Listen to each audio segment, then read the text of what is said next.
Keshishian. What am I doing?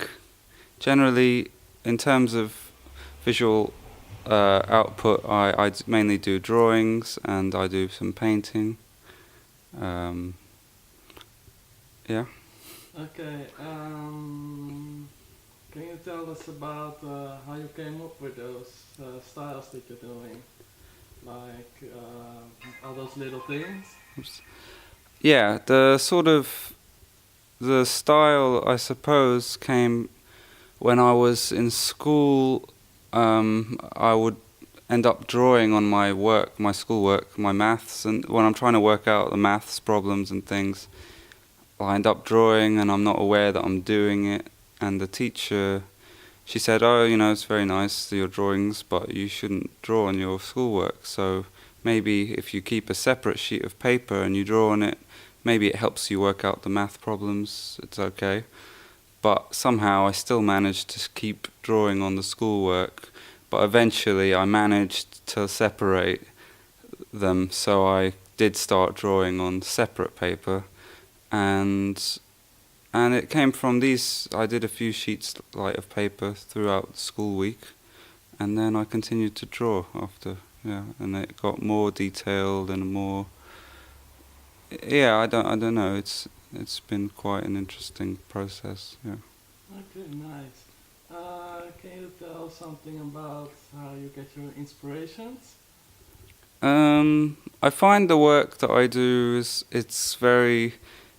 What's the word? It's quite therapeutic. It's quite almost like self-help in a way. Like I answer my own questions through doing my work, and so the inspiration, I suppose, like most artists, I would imagine, would say, is just from everything around you. I don't necessarily directly look for inspiration, and I think there's so much information that goes through everyone every day, all the time. So I just use it in this way. I channel it into what I'm drawing, even though so it can be quite subconscious. Yeah. Okay. What is that? What you got there? So this is one of my severe spirals. My what did I... Anyway, so basically the exhibition I was talking about, I did this exhibition in Beirut called Portals, and it was different sort of variations on this type of thing, which is all spiral based, and there were quite big ones, 6 feet by 6 feet, and in a dark room with spotlights on the works. So some of them have quite severe optical effects. I think this one is quite optical. Some of the other ones had different things going on. But I'm not sure what more to say about it. I mean, there's a lot. The thing is, that in terms of concept and what they mean to me, there's a lot of different levels and dynamics going on. So it's difficult to try and word it. Okay.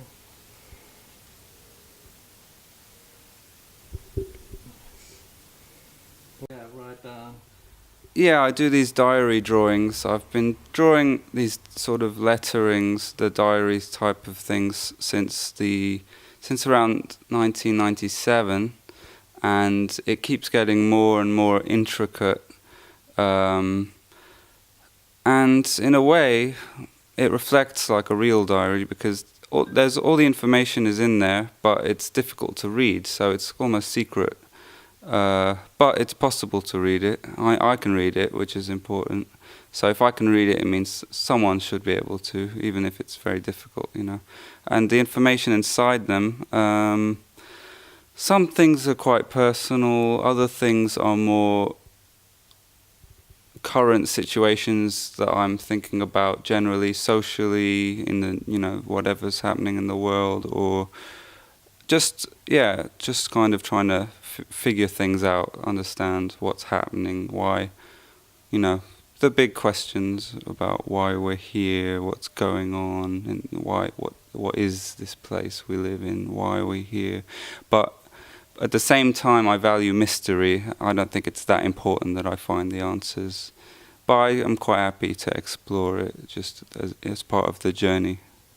Okay, very nice. So these are actually some of the earlier drawings from 96, 97. These are, on the other side of these is my schoolwork.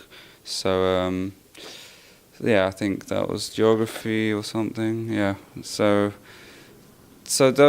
that's how when I started not working drawing on the schoolwork, I started drawing on the other side instead, which was better, I guess. And from there, I continued drawing these sort of things, and it kind of ended up. I started then going onto canvas and things. But so this was one of the earlier. This is the first full page of words that I've done. There's no sentences there, but there's a few words hidden in there. But now I do these. This is 17 years later now. I don't know if you can see. It's hard. Yeah, but maybe you can cut away to like a picture or something. But so now I do actually. It's all made up of sentences, and it's all things I'm thinking, and I consider quite carefully what I'm writing, because it's important that I'm working things out. So. Okay. Last year I did a big exhibition in Beirut, a solo exhibition of some spiral paintings, because this is another thing I draw, is these big spirals, small spirals, and it's a lot to explain, but I spent a year and a half making these paintings, and that went well.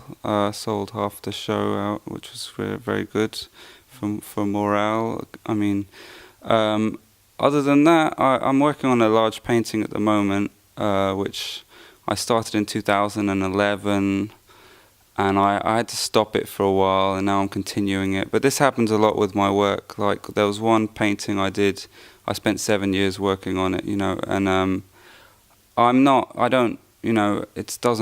I don't find it limiting. I don't get bored of something. If I set out to do something, I know that I'm going to see it through. It could take 7 years, or it usually takes a few months at least, and then it can go for years. But I'm, happy to continue until it's finished. It doesn't get old for me. So. Okay. Yeah, last year I've seen you at the Uncooked sculpture exhibitions from Circus Terminal. How did you get involved with NAC? Yeah, I was at the Tabernacle in Notting Hill Gate. Knock did a Circus Terminal. It may have been the first one, actually. In fact, the Uncooked Culture website, there was a few people on it that I knew, and then I joined it as well.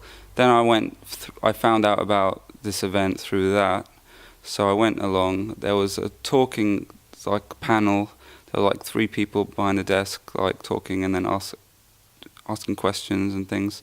And there was not many people sat there sort of watching, me and maybe 7 other people or something. Okay. And then downstairs was an exhibition, and then I said to Nock, who I met that day, I said, I can send you a few things, and so that went from there. Yeah. Okay, nice to know. Let's see. What are your goals from now for the future? My goals, I kind of, in terms of my artwork, my visual art,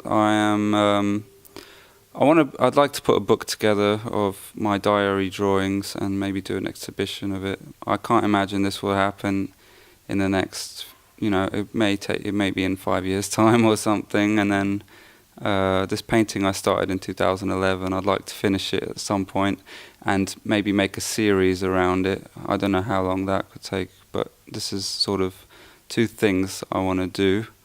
Other than that, I'm doing these radio shows, playing some jazz, and I'm doing sort of interviews and putting special shows together about artists I think are important that may not be getting, may not gotten the attention they deserve. So I'm trying to bring awareness to their work. So yeah, also I guess it could be good to mention this book, Line Let Loose, which is written by David McLagan, who's written quite a few books on sort of things like outsider art and the psychological, I guess, aspects of, you know, what might possess people to draw and things like that when it's coming from an internal place. So I was emailing with him for a couple of years. I only met him a week ago finally and showed him some of my work. But yeah, he used one of my drawings on the cover of his book, and there's a couple of drawings inside the book. And I've read it. It's quite interesting sort of analysis. So feel free to go and buy it, you know. Yeah.